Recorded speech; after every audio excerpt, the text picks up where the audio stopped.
गुरु ब्रह्मा गुरु विष्णु गुरु साक्षात परमेश्वरा गुरु पार ब्रह्म स्वामी गुरुदेव महेश्वरा तुम्हें माता च पिता तुमेव बंधु च सखा तुमेव विद्या च दर्वण तुमेव ममते देव देव वंदो चरण सरोज गुरु उदमंगलाघार जय सेवत नर होते भवसागर से पार।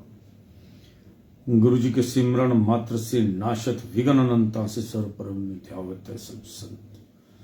आप प्रगटे जगत में जीव का निस्तार ने शब्द नाव बनाए सुंदर जीव का कोतार। नम्रता और दीनता से भेंट सदगुरु लीजिए मैं हूं शरणागत तुम्हारो दास अपना कीजिए। बोलो जयकारा बोल मेरे श्री गुरु महाराज जी की जय। आज 29 मार्च 2025 शनिवार अमृतवाणी सेवा ट्रस्ट एवं हरिहर सत्संग मंडल की तरफ से दैनिक सत्संग का कार्यक्रम आरंभ करते हैं। जैसा कि आप सभी को विदित है कि अभी हम परमहंस अद्वैत मत का अमर ज्योति ग्रंथ का हमने पाठ रखा हुआ है भाग 1 का। उससे पहले अमृत वचन ध्यानपूर्वक सुनिएगा। ये अमृत वचन ही है जो हमें सही मार्ग पर लेकर जाएंगे। हम भूले भटके जीवों को सत्संग के अलावा और कोई भी ऐसा महापुरुषों के सत्संग के अलावा कुछ भी ऐसा नहीं है जो हमें और उनके नाम के अलावा कि जो हमें हमारा लोक और परलोक दोनों ही सुंदर कर सकते हैं। लोक और परलोक हमारा बहुत सुंदर हो सकता है अगर हम महापुरुषों के वचनों पर चले तो।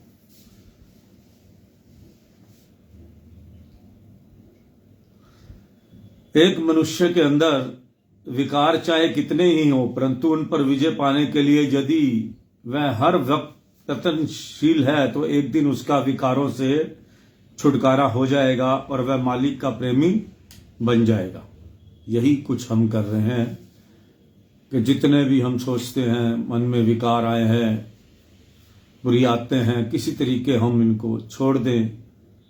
और जब छोड़ते हैं तो ऐसा लगता है कुछ आदतें जब छूट जाती हैं तो ऐसा लगता है कि शरीर बहुत हल्का हो गया है।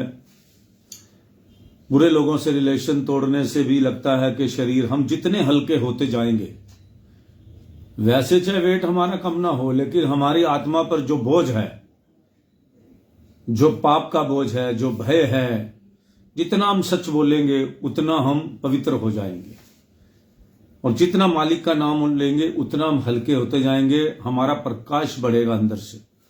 हमारी आत्मा का जो प्रकाश जो है जो मैल चढ़ी हुई है जिस पर काम क्रोध लोभ मोह अहंकार की जो मैल है वो जो हमारी आत्मा से जैसे हटती जाएगी हम चमकदार होते जाएंगे उतनी घिसाई होगी। जितना सत्संग सुनेंगे जितने अच्छे उन सत्संग पे अमल करेंगे तो समझो कि हम बहुत अच्छा काम कर रहे हैं। अपने महापुरुषों का दिया हुआ नाम हम अपने सतगुरु का दिया हुआ नाम जितना जपेंगे उतनी हमारी आत्मा पवित्र होती जाएगी और हम अपने आप को बहुत अच्छा महसूस करेंगे। ज़्यादा बेकार के कामों के अंदर हमारा दिल भी नहीं लगेगा। ऐसा ये जो भी भक्ति करता है उसके साथ ऐसा ही होता है। रिद्धियां सिद्धियां आपके साथ चलने लग जाती हैं। आपके हर काम जो है पहले से ही हो जाते हैं। जितना प्रभु का नाम जपो आप उतने ही सुंदर ढंग से आपके लिए रिद्धियां सिद्धियां आपको वैसा वातावरण भक्ति वाला तैयार कर देंगी। आपको हर समय शांति मिलेगी। आपका बिजनेस भी जो है वो ऐसा होने लग जाएगा कि आपको ज्यादा उसमें इतना होमवर्क नहीं करना पड़ेगा, आपका काम चलेगा। माया कहती है भक्ति की छाया है, भक्ति के पीछे पीछे जो है वो माया आती है। हमारे पंचम पातशाही महाराज जी हमें याद है अच्छी तरह फरमाया करते थे, पर हम उस टाइम इतने समझदार नहीं थे कि माया परछाई कैसे है, माया भक्ति के जो है भक्ति करने से माया कैसे आ जाती है, पैसा कैसे आता है। वो सब जो है भगवान हमारे लिए सारे काम इतने आसान कर देता है कि हमें कोई टेंशन ही नहीं होती। और कष्ट आने से पहले ही सदगुरु हमारा जो है उस कष्ट का उपाय कर देते हैं, या थोड़े से कष्ट में बाकी कष्ट अपने ऊपर ले लेते हैं, थोड़े से को हमारे को ऐसे इंडिकेशन आता है, कहीं हल्की सी चोट लग गई, कोई माचिस की तीली जलाते हुए थोड़ा सा हाथ जल गया, या ऐसा कुछ भी हल्की फुल्की जो है वो अपना सूली का कांटा बना देते हैं। तो इस तरह करके जो बुरी आदतें तुम्हें दूसरों की अच्छी नहीं लगती उन्हें अपने में से भी निकाल दो। हम दूसरे को कहते हैं कि तुम तो भैया जी तुम्हारे अंदर बुरी आदत है, उसमें देखते हैं, पहले अपने अंदर झांको कि हमारे अंदर भी ये बुरी आदत है कि नहीं। अगर है तो हमें भी इन बुरी आदतों को निकालना चाहिए बाहर। बुराई से बचने के लिए स्वयं से जबरदस्ती करो, मन ना माने तुम भलाई के कार्य करते रहो। यह विश्वास करो कि जैसे तुम सबको देख रहे हो वैसे ही तुम्हें देख रहे हैं। सदगुरु और गुरुमुखों के दर्शनों से जो प्रसन्नता प्राप्त होती है वह प्रमाण सहित है। सदगुरु की सारी कार्रवाई हर समय सेवक की भलाई व आत्मिक उन्नति के लिए होती है। सेवक को वही आज्ञा प्रदान करते हैं जिससे सेवक की भलाई निहित हो, परंतु अज्ञानता से सेवक यदि उसकी आज्ञा पूरी नहीं मानता तो इस प्रकार सेवक को हानि की ओर जाते देख उसको खेद होता है। हे प्रेमी, सदगुरु ने जो तुम्हें साधु वेश दिया है वह इसलिए कि तू अपने मनुष्य जन्म को सफल बना सके और दूसरों के लिए आदर्श बन सके।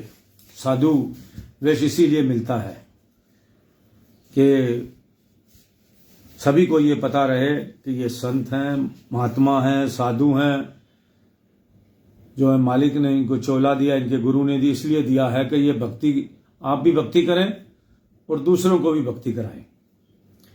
जिस शिष्य के साथ अध्यापक की रहनुमाई हो वह शीघ्र ही प्रवीण हो जाएगा। इसी प्रकार जिसके हृदय में सतगुरु के वचनों का आधार होगा वहां सर्व शिक्षाएं सरलता से आ जाएगी। महापुरुष फरमाते हैं कि साधु को अपने इष्ट देव के अतिरिक्त अन्य किसी का आश्रय नहीं लेना चाहिए, तभी एकत्रित होकर भक्ति सेवा और भजन अभ्यास हो सकेगा। अन्य किसी के सहारा रहने वाला गुरु कृपा से वंचित रह जाता है। वैसे तो प्रत्येक मनुष्य को संयम से चलना चाहिए, परंतु साधु को तो इस बात का विशेष ध्यान होना चाहिए। यदि उसने संयम नहीं रखा तो उसे अपमान के अतिरिक्त भारी दुख उठाना पड़ेगा। सादा भोजन करो, सादे वस्त्र पहनो, कम बोलो, नींद पर विजय प्राप्त करो, बेकार मत बैठो, वाद विवाद ना करो, आज्ञा में ही जीवन यापन करो तो जीवन सुंदर बनेगा। दोबारा सुनो इसमें, सादा भोजन करो, सादे वस्त्र पहनो, कम बोलो, नींद पर विजय प्राप्त करो, बेकार मत बैठो, वाद विवाद ना करो और आज्ञा में ही जीवन यापन करो तो जीवन सुंदर बनेगा। प्रातःकाल उठकर पहले नाम जपो, फिर अपने कार्य करो। मालिक जागृत रहे और सेवक नींद करे वह बेकार रहे, यह तो लज्जा की बात है। तुम सदैव सतगुरु के चरणों में बैठे रहो अथवा उनके चरणों से तार जुड़ी रहे तो दुख और भय निकट नहीं आएगा और सदा प्रसन्न रहोगे। जब तक कोई व्यक्ति विषय रसों में आसक्त है उसे नाम रस आ ही नहीं सकता। इसलिए नाम रस चखने के लिए विषय रस त्यागना ही पड़ेगा और अभ्यास में दिल लगाना ही पड़ेगा। बोलो जयकारा बोल मेरी श्री गुरु महाराज जी की जय। तो ये थे आज हमारे अमृत वचन। हम आगे बढ़ते हैं अभी तीसरी पातशाही महाराज जी के प्रवचन।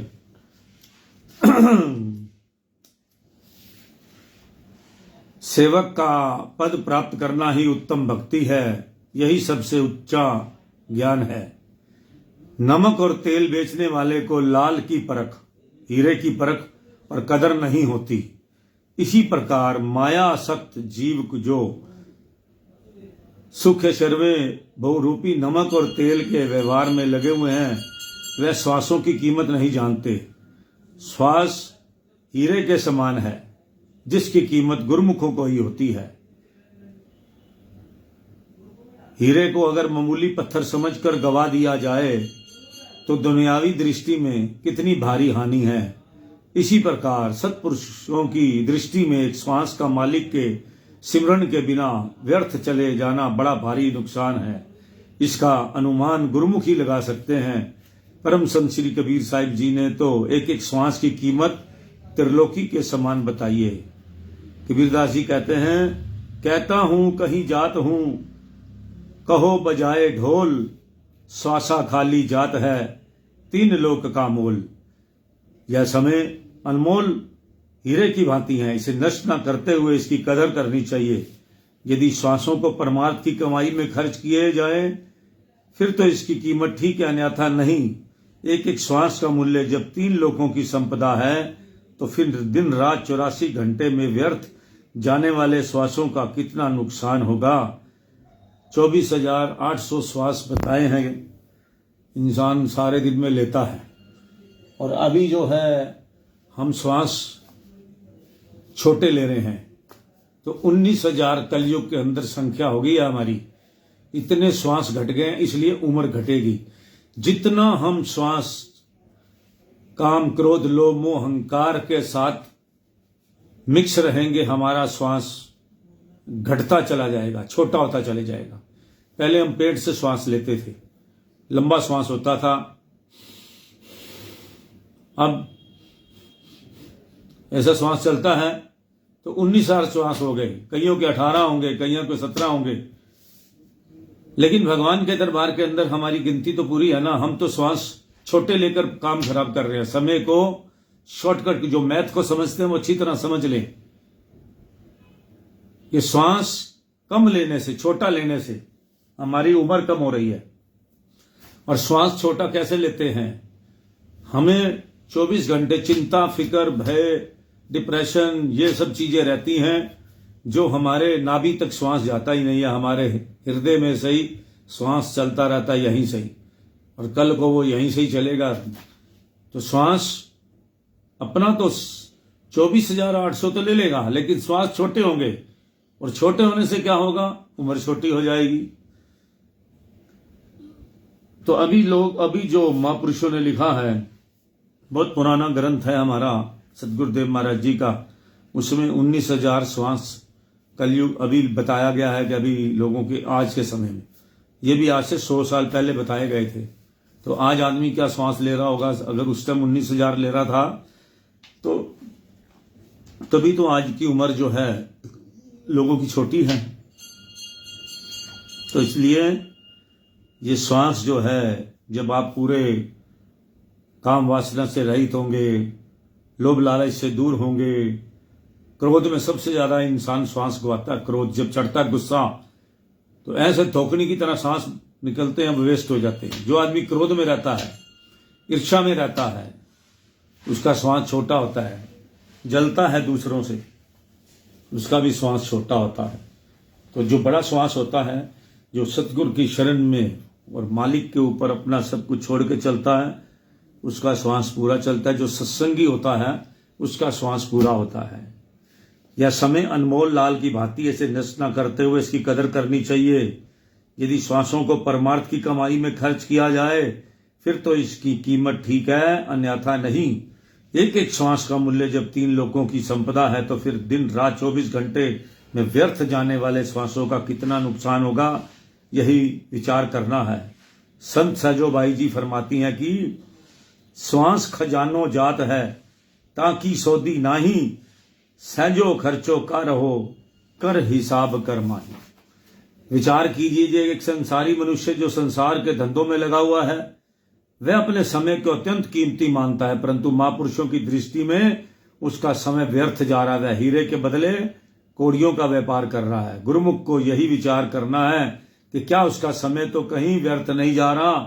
गुरुमुख का समय अत्यंत कीमती है, क्योंकि उसे सत्पुरुषों की संगति से यह ज्ञान हो गया है कि एक एक श्वास की कीमत का मूल्य गिनती से बाहर है। यदि यह खजाना लुट गया तो पछताने के सिवा कुछ ना मिलेगा। संत सत्पुरुष गुरुमुख को पारखू बना देते हैं, जिससे गुरुमुख जन अपने समय का मूल्यांकन कर सके। अतएव गुरुमुखों का कर्तव्य है कि अपने समय की कीमत को पहचानते हुए अपने श्वासों की पूंजी को सदगुरु के दिए हुए शब्द तथा नाम की ओर लगाए, तभी सफलता प्राप्त हो सकेगी। बोलो जयकारा, बोल मेरे श्री गुरु महाराज जी की जय। तो इस तरह महापुरुष हमें बार बार समझाते हैं। हम इतने ग्रंथ पढ़ते हैं, इतना सत्संग सुनते हैं, तो हमें रस्सी आवत जात तहसील पे पड़त निशान। तो जितना हम सत्संग करेंगे, जैसे पानी भरते हैं ना, तो वहाँ एक सिल लगी होती है, उसमें बाल्टी जाती आती है, हमने कई बार देखा गांव में, तो उस पे निशान रस्सी से पड़ जाता है। पत्थर को भी रस्सी जो है, इसी तरह भक्ति के अंदर हमें अगर हम करते रहेंगे तो इस मन के ऊपर जो है भक्ति इसके अंदर जो व्याप्त हो जाएगी। हम 24 घंटे जो है भगवान का नाम लेने की हमें इच्छा रहेगी, काम भी करेंगे और नाम भी जपेंगे, तभी हमारा लोक और परलोक सवेला होगा। तो आज का सत्संग हम यही समाप्त करते हैं। जय सच्चिदानंद, जय सच्चिदानंद, जय सच्चिदानंद। बोलो जयकारा, बोल मेरे